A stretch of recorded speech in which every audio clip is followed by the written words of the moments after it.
Jake Paul has recently expressed his desire to fight either Badou for the WBC cruiserweight title or Zurdo Ramirez for unified champion status. Just like how Jake Paul has been in talks to fight Anthony Joshua, Canelo Alvarez, Gervonta Davis, and Tommy Fury for a second time, these matchups with Zordo and Badou probably won't come to fruition. I do believe some people have been misled to think that Jake Paul vs Zordo could be a real possibility because the latter is on Jake's undercard defending his 2 cruiserweight belts against Dorticos. Never say never in boxing, but I think the most likely outcome is that w.a.d.e will finally, hopefully, get the unification bout against Ramirez later on in the year if Ramirez isn't ducking, and Zordo won't stoop so low to fight a guy like Jake Paul. Not to say that Jake doesn't bring any value to boxing, he does. I mean, Jake has his moments, he can be fucking hilarious. And it makes me laugh how much he winds up boxing purists. Didn't he say that he was the greatest thing to happen to boxing since Muhammad Ali today? That's fucking amazing. On a more serious note, Jake Paul and MVP came through at the perfect time to promote and elevate women's boxing. Taking Amanda Serrano and other female boxers on board and giving them real tangible opportunities, like main eventing on Netflix, has been awesome to see, especially when you consider the stranglehold Saudi Arabia has on the sport now, and how women's boxing is basically non-existent on those Riyadh season cards. Saudi's involvement has been very important for making the best fights a reality, but do you think Saudi of all countries would promote Amanda Serrano vs Katie Taylor as a main event?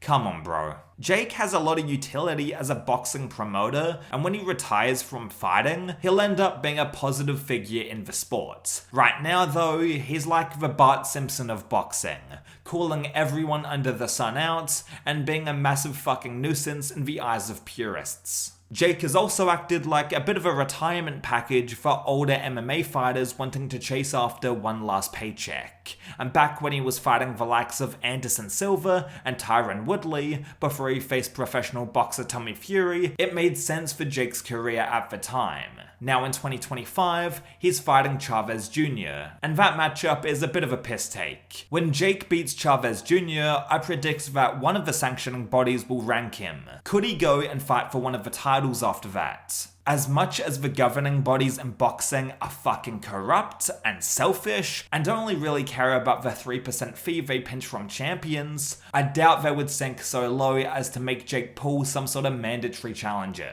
I think that the WBA or WBC may rank him, but that's about it. What's a little grating about Jake Paul's career is that he can cherry pick opponents at cruiserweight, legitimately beat some of these guys and move up the rankings. He just chooses to fight Mike Tyson and other older fighters this far in, but at this point I think he's completely rinsed that storyline for all that it's worth. Oh, and I get that he needed to emulate an amateur career early on and get some real experience under his belt back in 2021 when he was still green, that's why he fought Tyron and Anderson, but then regressing and taking on an undersized Mike Perry and a washed Nate Diaz just because he lost to Tommy, come on.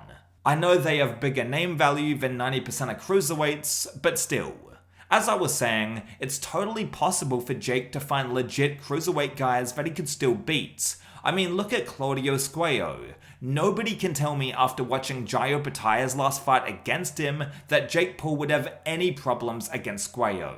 He was a small plotter who didn't put up much resistance. Jake could easily take this guy out and continue the world champion grift without too many arguments or complaints from people. Cruiserweight also has some older fighters that are tough but beatable. Jake Paul and his team really aren't taking advantage of cruiserweight being one of the more shallow divisions, and that's really strange. Anyway, unless the WBC or WBA or one of the other alphabet belt organizations are really strapped for cash and then make the Jake Paul vs Badou or Jake Paul vs Zurdo Ramirez fights for the paycheck, I don't trust that these fights are happening anytime soon. I'll catch you down the road.